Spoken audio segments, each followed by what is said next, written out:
passar pelo final hoje. Vou contar para os irmãos. Eu tô mais devagar, estou com a cara feia, eu estou com uma dorzinha no maxilar aqui, está esperando o próximo testemunho. Então, tá doendo um pouquinho, eu tô tentando falar um pouco fechado, tá? Irmãos, hoje eu queria contar para os irmãos que a experiência de inspiração foi diferente hoje. Eu cheguei no mercado com a Bruna, fui no computador fazer algumas coisas que eu precisava. E aí eu falei, eu tenho um tempo para ficar aqui e preciso, dar uma meditada na palavra, porque precisamos todos os dias, não é só porque hoje é dia de tudo. E aí fui trabalhar, fui fazer lá o que eu precisava fazer. Peguei uma bacia, uma tupperware de jabuticaba que eu tinha na geladeira, sentei na frente do computador, aí peguei uma outra tupperwarezinha para colocar as cascas, e comia jabuticaba e fazia o que eu tinha que fazer, comia jabuticaba e fazia o que eu tinha que fazer. E aí fui indo. Quando eu cheguei nas últimas, elas começaram a ficar mais verdes e amargas. E aí eu fiquei pensando, falei, nossa, foi tão difícil colher essas jabuticabas. E bem no final estragou o gosto, tudo, eram umas jabuticabas grandes, suculentas. E as últimas estragaram com a graça de tudo. E aí eu fiquei pensando no sacrifício que foi para mim colher elas. Eu estava no cliente, tem um condomínio de casa, tem várias árvores lá no bosque. E a jabuticabeira, desde quando eu cheguei lá, era pequena, agora ela já está alta, está grande. Aí o porteiro falou para mim, tem jabuticaba lá, pode pegar. Tá bom, cheguei lá, olhei para cima e falei, está alta. Aí cocei a cabeça e falei, eu sou uma pessoa viciosa, eu gosto de correr atrás. Quando eu quero conquistar alguma coisa, eu corro atrás, eu vou com força, vou com vontade. Olhei para os lados, não tinha ninguém para ver eu cair da árvore, eu falei, vou subir. Subi e sobe. Igreja, fiquei alto na árvore, comecei a chegar nos galhos mais finos, comecei a colher a jabuticaba e colocar na sacola. E a sacola no braço e eu subindo cada vez mais, a sacola no braço. Aí veio o inimigo. Apareceu o marimbondo, depois apareceu o segundo, depois o terceiro e o quarto. Vê só. Aí, como a Bruna fala, o doutor Doliro, eu falei com os marimbondos, falei o seguinte, vocês para mim, fez para vocês. Se vocês quiserem tretar, alguém vai morrer, não vai ser eu. Vocês são menores, vai morrer, mas... Aí, olhei a jabuticaba, desci, mas... Foi difícil descer, que eu estava num lugar que eu não deveria. Desci, vim para casa e hoje comi elas. Só que quando eu estava terminando ali o trabalho, que eu cheguei nas últimas jabuticabas que estavam amargas, eu comecei a me dar conta de que a capoeira inteira de jabuticaba deixou de ter valido a pena porque as últimas estavam amargas. E foi aí que veio a inspiração, porque na hora que eu estava ali, eu estava acabando meu trabalho, eu tinha que ir para a Bíblia. E aí, o Senhor parece que falou para mim assim, entendeu? O quê? Ele falou, tudo é vaidade. Porque não adianta você correr atrás de tudo e no final alguma coisa amargar. E aí, o Senhor ele me deu a inspiração no livro de Eclesiastes, capítulo 1.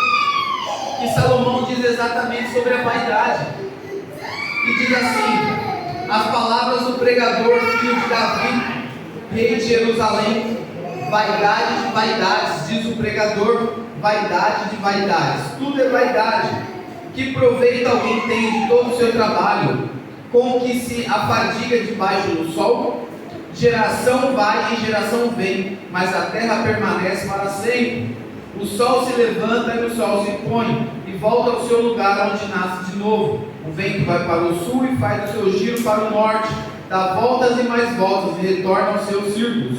Todos os rios correm para o mar, e o mar não se enche. Ao lugar para onde correm os rios, para lá eles voltam a correr.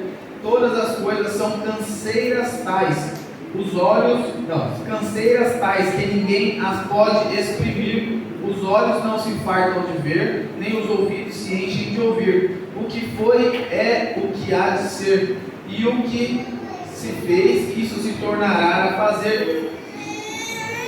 E aqui Salomão está dizendo que no final, quando ele olha para trás, Salomão era um homem que conquistou muitas coisas, muitas riquezas de outros reinos vinham para o reino de Salomão. Salomão, quando ele tem a oportunidade de pedir tudo, ele pede para Deus a sabedoria, e junto com a sabedoria vem um bônus enorme. E Salomão tem experiência de tudo. Só que no final da vida Salomão se dá conta de que tudo era vaidade. E tem até um hino que eu gosto muito do Disco Praise, que ele diz assim: quanto mais eu corro, mais cansado eu fico. E quando a gente vai para a palavra, que a gente entende isso, hoje me fez muito mais sentido essa palavra quando eu estava degustando daquilo que eu conquistei, e no final se foi. As últimas estavam amargas, estavam azedas. E a gente corre atrás, se cansa. E olha para vocês entenderem como são as coisas. A missionária Sandra foi ali atrás, em vez dela falar para mim, hoje você vai meditar, ela falou para mim: você está cansado? Então, tipo, eu não tinha que estar cansado, eu tinha que estar exposto. Eu tinha que estar preparado para a batalha. Como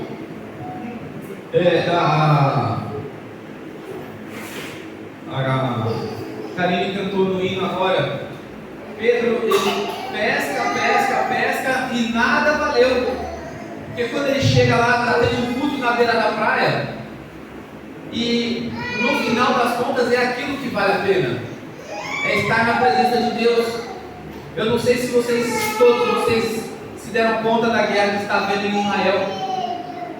E como a passagem que o Alberto leu aqui, quando Jesus diz que até se os milagres que foram feitos em Cafarnaum fossem feitos em Sodoma, Sodoma estaria firme até hoje. Olha que profundo isso, a cidade que Deus destruiu, porque profundo era o pecado que havia lá. Se Jesus tivesse passado lá, ela estaria firme até hoje. E aonde Jesus fez o milagre, eles não estão firmes, eles caíram, eles pecaram, eles olharam para trás. E essa semana eu estava olhando sobre as coisas que estão acontecendo em Israel. E Israel tem um sistema militar mais avançado do mundo. De todos é o mais forte, é o exército mais bem treinado. Lá homens e mulheres todos servem ao exército. Às vezes as pessoas de pijama vão tomar café na rua e eles estão com um fuzil pendurado nas costas. E lá tem um sistema de defesa que chama Iron Dome, domo de ferro. Então, e é um sistema de inteligência artificial que, quando os mísseis são lançados, ele automaticamente faz a análise e fala assim: se for cair no norte, lá tem muita população, eu tenho que defender. Se for cair no sul, ali é deserto, pode deixar cair, eu não preciso defender. E isso é um sistema avançadíssimo de antimíssil, anti-ataque aéreo que Israel tem. Só que se formos levar em consideração que Salomão, o rei mais sábio da história, disse que tudo é vaidade, Israel hoje vive o quê? Um momento de vaidade. Porque Israel foi a terra escolhida, foi a terra prometida. Se Jesus passasse em Sodoma, ela seria convertida.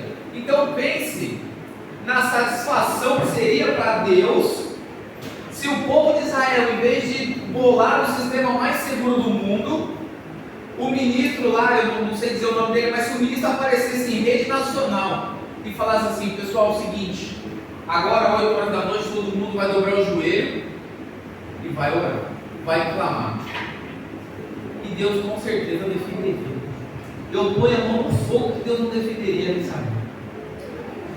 Só que Israel, como nós, está tomado pela vaidade. Eu posso, eu aconteço, eu faço. Não dá para dizer que não é. É o exército mais bem treinado do mundo. E aí, se nós formos para a Bíblia, nós percebemos o quê? Quando os assírios, eles tentavam ir contra Israel, eles sempre eram frustrados. Até que alguém chega para ele e fala assim: ó, não tem rei em lugar nenhum em Israel alguém que traia a sua confiança. Porém, Israel sempre vence por quê? Porque lá há um profeta. E Deus sempre fala para ele o que vai acontecer antes de acontecer. E aí, o que o rei da Síria faz? Ele fala assim: então vamos matar o profeta. E quando eles chegam em volta da casa de Eliseu, eles cercam a casa de Eliseu. E quando Eliseu ele abre a porta e olha para fora, o moço fala assim: ferrou. Eles estão cercando a casa toda. Eliseu pega e fala para Deus assim: Deus, abre os olhos dele para que ele veja. E quando ele fala isso para Deus, os olhos do moço espirituais abrem e ele consegue enxergar nas montanhas ao redor um exército muito mais numeroso do que aquele da Síria que cercava eles.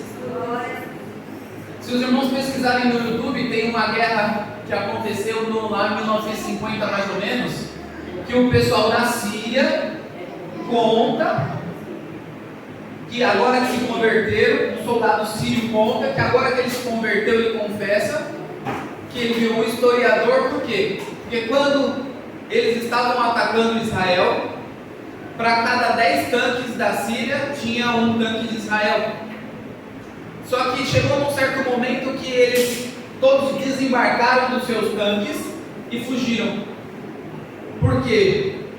Eles viam atrás do exército de Israel um exército dentro das nuvens e eles ficaram com medo e recuaram. Mas aonde foi que Israel se perdeu na história? Israel vem se perdendo o tempo todo na história. Na história, o tempo todo Deus permite que Israel seja levado para o cativeiro. O tempo inteiro Deus permite que a gente seja levado para o deserto. O tempo inteiro Deus permite que a gente passe prova para entender que nada depende de nós, que tudo depende dele. O tempo inteiro isso acontece com a gente. A Jéssica estava falando aqui na frente que ela estava chorando, estava entristecida, até que ela se deu conta que tem uma pessoa pior do que a dela. E ela passou a ser grata, porque a dela não estava tão ruim assim. Não foi isso? E quando a gente se dá conta que tudo é vaidade, o que nos resta? O que nos resta a não ser glorificar a Deus, que tudo pode na nossa vida. Aleluia, glória a Deus. Agora há pouco passou um carro ali fora, um carro conversível. Eu não posso dizer que eu nunca sonhei em ter um. Até o dia que a Bruna falou para mim assim: não vou ter um carro, não vou deixar você ter um carro conversível não, porque vai entrar em seta, eu não posso correr de marimbondo. Mas pensa bem, para mim, eu deduzo que o Adalberto e o irmão ali, a gente, homem cresce gostando de carro. Quem não sonha em ter um carro bonitão? Quem não sonha em ter um Camaro que pode se transformar em Transformers? Mas entenda isso. Aonde o conversível leva, o Elba que está aqui na frente leva também. A diferença é que um não está polido, o outro está. Um tem teto, o outro não tem. Um tem uma roda aro 20, o outro está com o pneu furado. Mas ambos são veículos. Ambos te levam para qualquer lugar. E o que nos faz refletir que eu trabalho, por quê? Por vaidade. Porque toda hora eu quero um celular diferente, toda hora eu quero trocar de carro, toda hora eu quero uma TV maior, uma hora ou outra eu quero trocar um sapato, eu quero comprar outro relógio, eu quero viajar para um lugar diferente, porque de repente eu vi alguém postando uma foto na internet. Mas quando a gente se dá conta de que Salomão lá atrás teve tudo, Salomão teve tudo e se perdeu na vaidade. A história vai nos dizer que Salomão ele constrói um grande templo. Só que ao lado do grande templo, Salomão constrói seu palácio. E Salomão queria construir um templo para a glória de Deus. Mas por que o palácio dele era maior do que o templo de Salomão? A história vai nos mostrar que Salomão se perdeu na vaidade. Porque se algo grandioso daquela proporção era para a glória de Deus, por que o dele tinha que ser maior? Por que ele não continuava morando no palácio que Davi tinha feito? Por que ele não continuava morando na pequena cidade, na pequena casinha? Por que ele precisava de um palácio cheio de ouro? A glória de Deus, em Êxodo, ficava dentro de uma tenda, revestida de tecidos, no meio da terra, no meio da areia, do deserto. E Deus descia ali para falar com o sacerdote. Deus não precisava daquele templo magnífico, mas foi feito. Só que quando ele se dá conta, ele fala: gente, é tudo vaidade, para nada tem efeito, para nada tem efeito. Preste atenção, quando a arca de Deus, que representava a presença de Deus, ela vai ser levada por Davi para a cidade de volta, eles pegam o melhor que eles podiam. Não é porque o sacerdote ele não prestava, era porque levar uma carroça nova de boi era magnífico. Para que eu vou andar a pé se eu posso de carro? E eles queriam o quê? Levar da melhor forma possível a arca de Deus. Até que o boi tropeça, coisa que é difícil acontecer. O boi tropeça, a arca tomba, Uzá põe a mão, morre. Davi, temeroso, larga a arca onde? Na casa de um homem chamado Obed-Edom, uma casa simples, de um camponês. Saiu da tenda e ia para a cidade de Davi, muitas das vezes por vaidade. Davi dizia assim: por que eu moro no palácio e a arca tem que ficar na tenda? Eu quero construir um templo. Mas Deus nunca pediu isso. Deus nunca precisou disso. Quando ele deixa a arca na casa de Obed-Edom, numa casa humilde, de uma família camponesa, agricultora, a Bíblia vai nos dizer que a casa de Obed-Edom prospera durante uns 3 meses que a arca fica lá. E aí Davi se dá conta de que o problema não era onde a arca estava, mas era como ela era levada.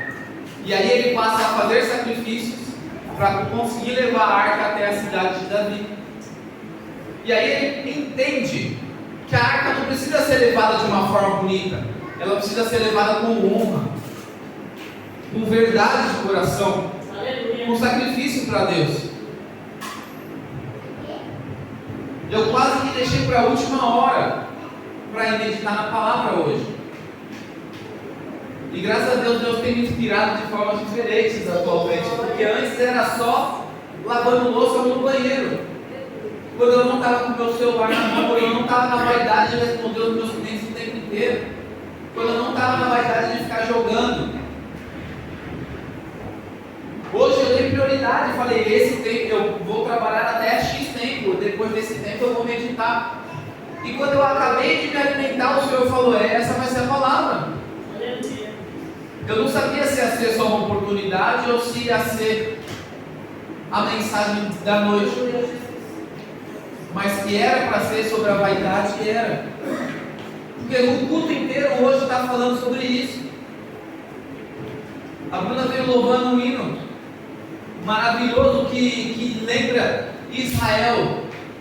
Que Israel, quando clama, o hino diz assim: talvez você clamando faça Deus lembrar do bichinho de Jacó. E Deus, numa certa passagem, ele chama Israel de bichinho de Jacó, vermezinho. Sabe aquele vermezinho que junta na comida quando a gente deixa ela apodrecer? Deus compara Israel, compara o seu povo escolhido com aquilo. Por quê? Porque insignificantes somos na presença dele. Insignificantes somos diante da majestade de Deus. E tudo que a gente corre atrás, a gente se cansa, a gente se fadiga, se estressa. Domingo eu falei para a missionária Sandra, eu falei: por favor, não me dá oportunidade. Por quê? Porque eu estou mal, estou vazio. Por quê? Por vaidade. Eu não estava bem no domingo. E falei: eu quero ficar quietinho. E o que Deus tem a ver com o meu sentimento? O que Deus tinha a ver com a minha tristeza ou a minha irritação no domingo? Não tinha nada a ver. Insignificantes somos. Mas aí Deus, ele permite o quê?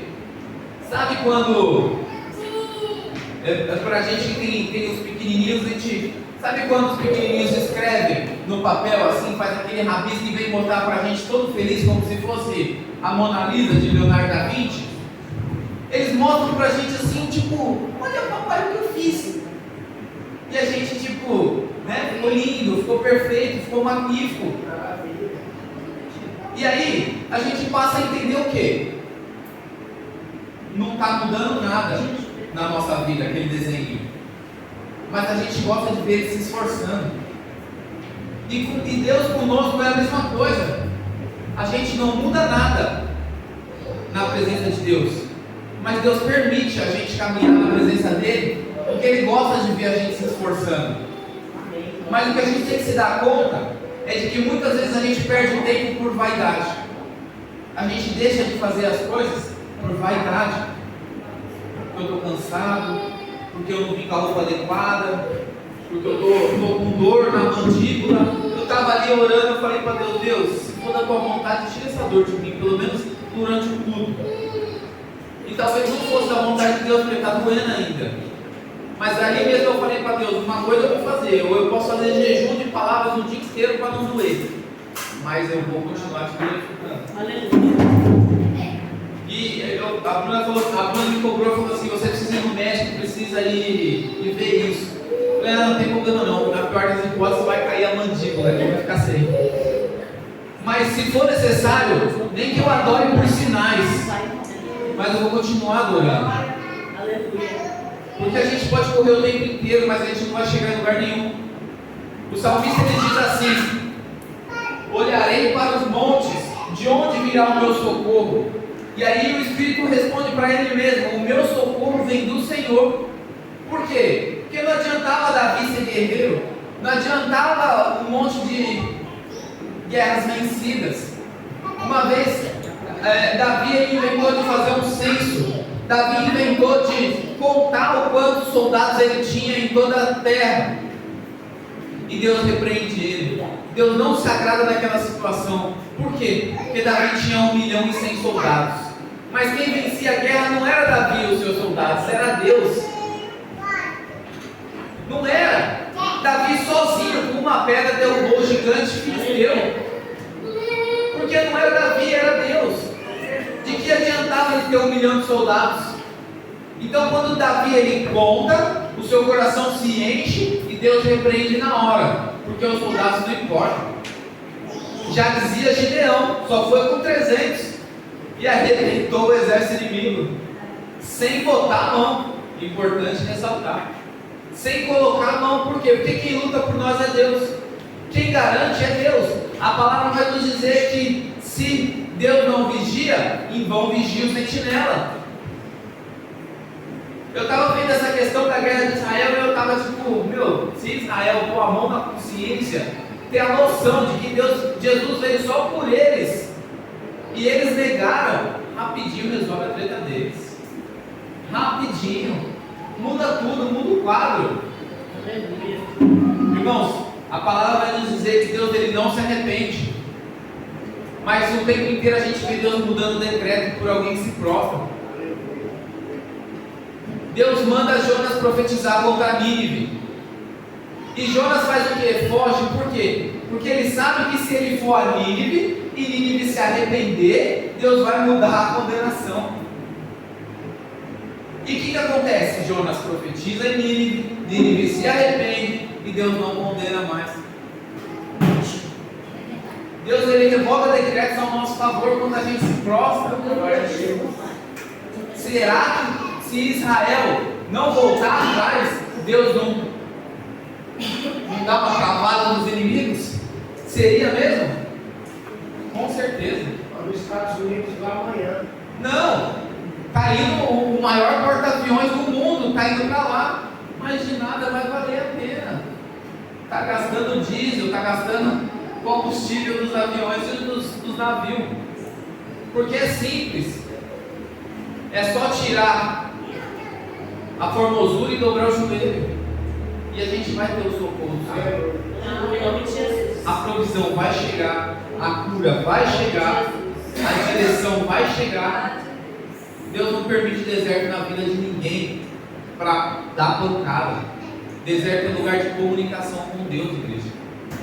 Se está apertado, é porque a gente perdeu a comunicação com Deus. Porque a sintonia está um pouco distante. E aí Ele permite que a gente entenda que nada que a gente faça vai mudar. E aí o que a gente faz? Vai para o joelho, vai clamar, vai orar. A vida do crente é muito sazonal.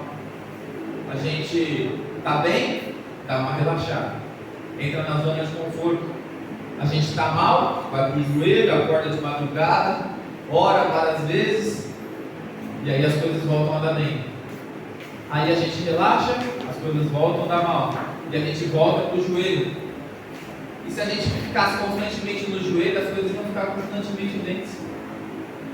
Porque a gente ia entender que Deus corre por nós, que Deus é o nosso socorro, é o nosso alívio. É difícil, não é fácil, é quase impossível, mas para Ele é possível. Então, hoje a mensagem não foi de cambalhota, não foi de muito salto, mas foi de reflexão. Que nada que a gente faça pode resolver os nossos problemas, a não ser dobrar o joelho e clamar a Ele. Jeremias 33:3 diz: clama a mim e responder-te-ei, e anunciar-te-ei coisas novas que não sabes. E eu encerro aqui a mensagem de hoje. Clama a Ele, igreja, que a resposta vem. Eu agradeço.